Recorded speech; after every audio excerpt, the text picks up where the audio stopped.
आत्मा की पहचान कि ये आत्मा का घर, ये निराकार से ही निकली आत्मा, इसी में ही समाने के लिए। और जब मनुष्य जीवन मिला है तो इसी प्रभु परमात्मा की प्राप्ति, इसकी जानकारी, इसकी समझ होने पर ही फिर एक अपनी असली पहचान हो जाती है कि शरीर तो इस आत्मा ने बहुत बदल लिए, पर अब जब वो सुनहरा मौका मनुष्य जन्म मिला है तो किस प्रकार हम ये जन्म को बिता रहे हैं। क्या अभी भी हम बाकी योनियों की तरह निद्रा भोजन भोग भय में बीत रहे हैं कि ये शरीर को जब भूख लगा खाने खा लिया, या इंस्टिंक्ट्स की तरह हम डर भी गए, हम और अन्य चीज़ें अलग क्रियाएं करने लग गए। ये तो सब कुछ हर योनि में वैसे ही होता रहा है। तो कैसे एक हम मनुष्य योनि में आए हैं तो अलग अपने गुजरान के अलावा, और ये जो बात आती है कि सिर्फ एक ये इंटेलेक्ट, ये विवेक, ये चेतनता, ये अवेयरनेस, ये मनुष्य योनि की जो है कि प्रभु परमात्मा की प्राप्ति, इस निराकार की प्राप्ति, ये ब्रह्म ज्ञान द्वारा जब हो जाती है तो ये आत्मा और परमात्मा एक होके फिर कैसे जीवन हर समय इस परमात्मा के ही एक एहसास में बीतता है। फिर हर समय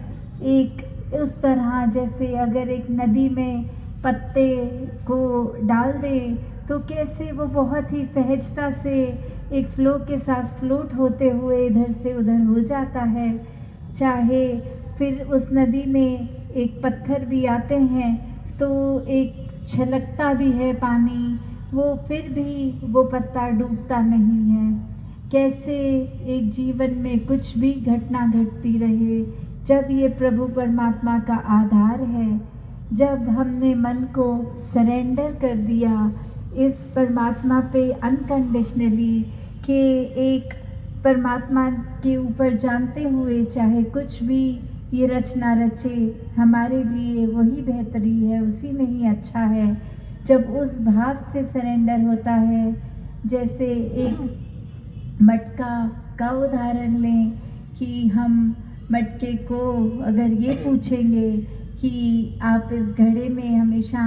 एक घड़ा ठंडा पानी रखता है, या इसके अंदर कुछ भी अगर हम डाल दें उसके ये मिट्टी के आकार के घड़े में तो कोई फ़र्क नहीं आता, अंदर चाहे जल डाल दें या हम तेज़ाब भी डाल दें, कुछ भी अगर डालें रखेंगे उसने तो वैसे ही रहना है। तो वो भाव कि जब इस घड़े को पता है कि मैं बना तो एक मिट्टी से ही हूँ, उपज भी इस मिट्टी से हुई, और जब कोई वजह से ये मैं टूट जाऊँगा तो भी मिट्टी हूँ, मिट्टी ही हो जाऊँगा। तो फिर एक कैसी भी सिचुएशन हो उससे फ़र्क नहीं पड़ता, वो एक अपना जो कैरेक्टर है उसी पे खड़ा रहता है, अपने व्यवहार पे, अपने चरित्र पे,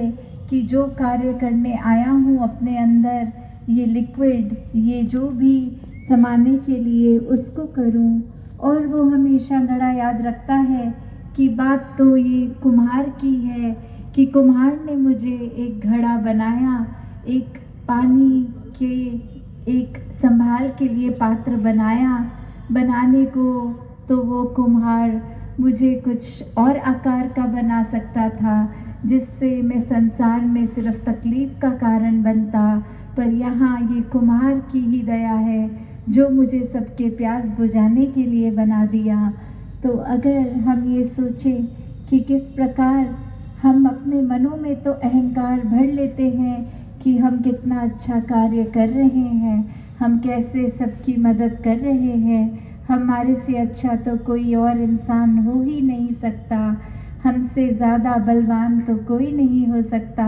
हमारी जो स्मार्टनेस है, ये दिमाग है, इतना चतुर तो और कोई नहीं हो सकता। पर हम इस करतार को वहाँ वो श्रेय, वो क्रेडिट देना भूल जाते हैं कि शुक्र है ये दातार ने इस बार मनुष्य शरीर हमें दिया कि हम परमात्मा की प्राप्ति कर सकते हैं, वरना तो ये परमात्मा हमें कोई और आकार, कोई और योनि में भी डाल सकता था। तो कैसे ये अहंकार तो मन में आने का स्कोप ही नहीं होना चाहिए, क्योंकि सब कर्ता तो परमात्मा ही है। और अगर किसी अच्छे कार्य के लिए हमें ज़रिया बना भी लिया तो वो बात अहंकार की बजाय और ज़्यादा सरेंडर की होनी चाहिए। दिल हमारा और ज़्यादा एक अपनी ह्यूमिलिटी के अंदर कि कैसे ये बहुत ही विनम्रता को अपनाते हुए कि हमारा अस्तित्व कुछ नहीं है, जो कुछ करवा रहा है दातार करवा रहा है। और जब कुछ ना होने की अवस्था वो मन में समझ आती है तो सब ही पूरी सृष्टि, पूरी कायनात हमें बहुत ही श्रेष्ठ नज़र आती है, बहुत ही एक पावन, एक इज़्ज़त जिसको दी जा सके मन से कि ये कादर की बनाई कुदरत, ये सारे इंसान, पेड़ पहाड़, कुछ भी जो कुछ है इस परमात्मा द्वारा बहुत ही अच्छा है। फिर एक दूसरे से वो मन से हम नफ़रत नहीं कर पाते जब ये याद रहता है कि हम जिस तरह इस परमात्मा की संतान हैं, आगे भी वही इंसान भी परमात्मा की संतान है। आज जैसे फादर्स डे भी मनाया जा रहा है तो वही बात कि एक पिता एकस्य के हम बालक, कि कैसे एक पिता ये परमात्मा, ये निराकार, इसके ही हर कोई ये उपज इसी से,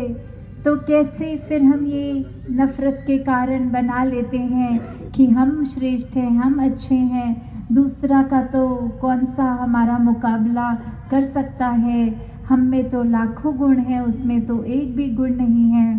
फिर ऐसे ख्याल मन में नहीं आते, क्योंकि ये बात पता होती है कि सब में भी वही परमात्मा है जो हम में है। तो मनों में फिर ये दीवार नफ़रत की नहीं बनती, बल्कि प्यार के पुल बनते हैं कि कैसे एक दूसरे के लिए हम एक समर्पित रूप रखते हैं, एक पूरी तरह से अंदर बाहर से एक ही भाव कि सभी का भला हो, कोई किसी को टांग खींच के नीचे करने की भावना नहीं। यही दिल एक संतों का तो अरदास करता है कि सभी की तरक्की हो, सभी खुश रहें। कैसे हमने अपनी जो भी कंट्रीब्यूशन अपने घर, परिवार, समाज, संसार में करनी है, उसको बहुत ही एक रिस्पॉन्सिबिलिटी समझते हुए एक हमारा क्या ये स्वभाव होना चाहिए कि हम दूसरों के लिए अच्छाई का प्रभाव छोड़ रहे हैं, दूसरों के लिए कोई पॉजिटिव कंट्रीब्यूशन एक वरदान रूप बन रहे हैं, या फिर एक हमारा संसार में ना होना ही इस संसार के लिए ज़्यादा फ़ायदे की बात होती। जैसे अभी सत्संग में भी सुना कि इंसान के शरीर में सिर्फ अगर सांस लेना ही ज़िंदगी नहीं है, इंसान का प्रमाण तो इंसान की इंसानियत होती है। कैसे हम हर समय जब एक इंसानों वाले गुणों पे चलेंगे तो ही इंसान कहलाएंगे, सिर्फ आकार इंसान का प्रमाण नहीं कि हम इंसान हैं। जिस तरह कहा भी जाता है कि एक आदतें, एक व्यवहार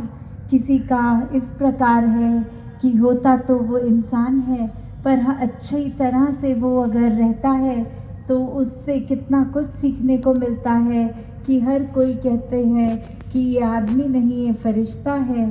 और